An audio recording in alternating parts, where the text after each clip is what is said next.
What's up, everybody? Welcome to Podcast Now. I'm Alex. In this video, I want to give you guys my full review for Clair Obscur Expedition 33. I know it's like 3 weeks too late, but I have finally completed this masterpiece, and hopefully by the time this video goes up, you will have already seen that I put up a spoiler cast video. Now, that one goes deep into the themes and the story and some of the major, spoilers of that. I mean, we have to touch a little bit, upon some of this stuff, but spoiler-free, okay? We're just going to kind of talk about the game itself, what I think about it. I want to shout out the developers, of course. They gave me a review code. Obviously, it didn't matter too much because it took me 3 weeks still to beat it, but let's get into it, okay? This game really is, I think, a masterpiece. This game is absolutely my game of the year, and I would say there was a time about halfway through this game that I thought, you know what? It's a toss-up. Split Fiction, freaking love Split Fiction, probably my second favorite game of this year. Toss-up, one or the other. By the end of this game, largely due to things I can't spoil, right, because I want to keep it spoiler-free, this jumped. The story keeps leveling up. Like, literally, as it goes, you think it can't get any more trippy. It can't get any more kind of like proposing these ideas that really make you think, really, I think, stick with you long after the game comes out. And then that's a big thing. Again, without really getting into specifics,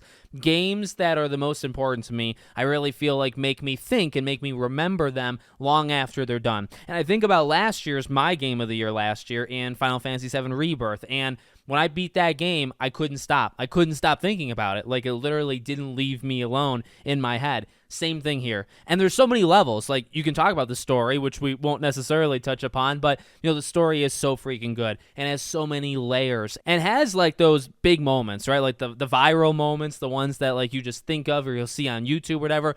It's got the jaw-dropping moments, but it also has the complexity. It also has some of this deep kind of where you have to think and you have to say, well, actually, it's kind of up to you. You can think about it however much you want. You don't really have to think about it at all. So you have that element. You have incredible freaking characters. You have one of the greatest, I think, soundtracks I've heard in recent memory. From what a person, I think it's been reported online, like this person has never done, a soundtrack before for a game.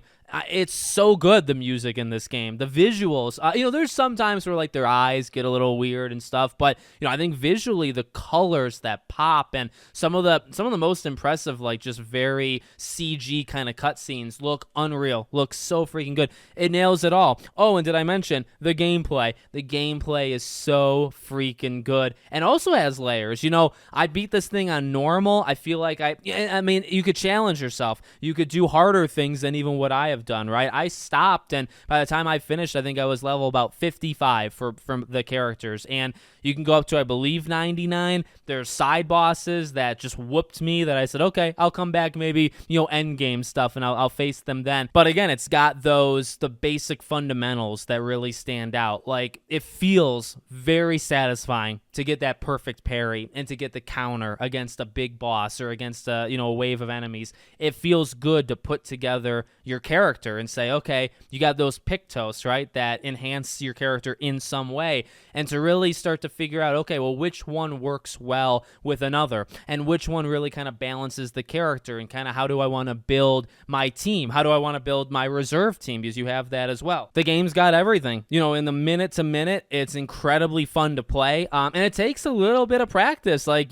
there's something very satisfying and kind of rewarding, right, about walking up, getting a brand new enemy, and you say, okay, well, there's a couple things you have to do, right? You look at them, and you say, man, it's just a cool art style. Then they attack you, and you say, oh my God, does it look really cool when they attack you? But then also, you get hit, you get attacked, and you say, okay, I got to start to memorize. Because one thing I will say, I was kind of caught off guard. I didn't really know what was going to happen. I mean, I knew of the dodging, and I knew of the perfect parrying and all that stuff.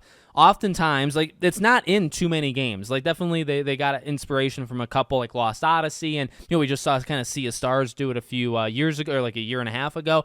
But I didn't know how heavy it would rely on those things. In my opinion, and I feel like this is just the way that it is, you cannot go through this game without doing those things. Like, if you expect to just get hit over and over and to try to heal your way out of it or use items or abilities or whatever, I don't think there's a chance in hell that you're making it through the game. you have to block, you have to parry, you have to, well, I would say this, you have to dodge. You definitely have to dodge. You could block and you could parry and do the perfect counters. You don't have to. I feel like you should. I feel like a lot of boss fights definitely are better because of it. But I mean, it's got that too. The boss fights are unreal of how cool they are. Again, in the design, in the attack structure, and then just that kind of like addiction part, in the back of your head where it's like, yeah, every time you see one of these things, it's so cool, but there's that learning curve. And you say, okay, I'm going to have to face this boss maybe 3, 4, 5 times until I really, really start to, get the hang of their moves. And there were some bosses that took me a couple hours. And here's another thing I'll throw out too that I want to say specifically for the review. I said this to a friend of mine. What I really can appreciate about this game is it gives options, in that gameplay department, because I can very much respect, like, you can have that build and you can have the grind. You can grind and just be like over leveled, right? But at the same time, if you just simply study it, you know what I mean? Like, you can have the best or worst build on planet Earth. If you are good at dodging and parrying, you don't need the best build. And truthfully, like, I tried. Like, as the game went, I was picking up Pictos. I was leveling up the weaponry. I was doing anything. I was trying to really say, okay, let's try to balance the ability that these characters have, which, by the way, the characters freaking rock as well. We'll get into that in a second. But, you're doing all of that, or at least I was, but I'm not the best at it.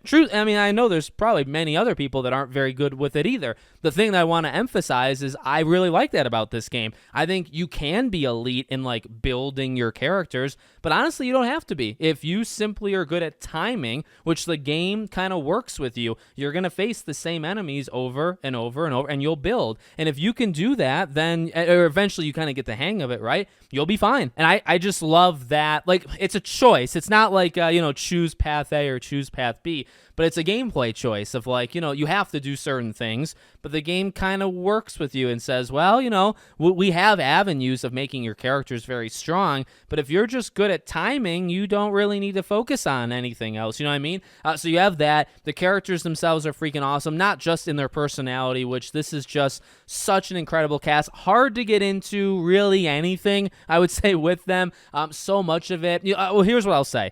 They build a bond immediately. These are some very lovable characters. Now, by the end, there's a lot of gray area where it's like they're making questionable calls, but you kind of understand why they're doing certain things. Pretty much everybody, by the way, including villains, which I really thought was interesting. Now, I won't go any further into that, but, just their design, how well they freaking look, their bond with each other is really awesome, and then how they play. I mean, there's something very satisfying about some of these abilities, like CL doing these very powerful, like, darkness, attacks. Looks so cool. Like Lune, who was kind of my elemental character, right? Doing all that. Verso, very overpowered, I think, physically, in a good way. All these characters kind of have their own thing. And loved playing as all of them. That's another thing. Like, there's maybe one, I would say, character that's probably weaker than the rest. But, I mean, just in the grand scheme of the story. Introduced a little bit later, yada, yada, yada. But, I mean, the game just overall, I think, is a masterpiece. From, again, visuals, sound, gameplay, story, characters. Like, you have that checkbox. You just check every single one, right, of, like, what this game possesses. It shocked me in a couple different ways. Because, I think the gameplay, you almost take it for granted. Like, by the end, you say, you know what, like, I'm getting the hang of it, and you're in such a good just feel, like, the pacing of the gameplay, and again, you kind of take it for granted, but it's like, well, the gameplay is so freaking amazing, and because it kind of just becomes like part of the process, then you're free to just care about all the other stuff, which this game just, when you think it's done something crazy, wait a half an hour and it'll do something else crazy, right? Something crazier. The way that it really makes all these characters just, again, very understanding. Like, you can really get where all these characters are coming from, even if you don't agree. And that's, it's said a lot. Like, that's the thing with a villain, right? Like, a pretty big thing with a villain, that if you can kind of understand where they're coming from, you've kind of succeeded. This game, I feel like, just does it with everybody. Everybody kind of has a different take on something, whether it's villain, hero, side character, whatever. Everybody's got their own kind of opinion, and you kind of can understand all of it. But you might not agree with them all, but you definitely understand where they're coming from. It's just such a well-crafted, I think, written, experience. So,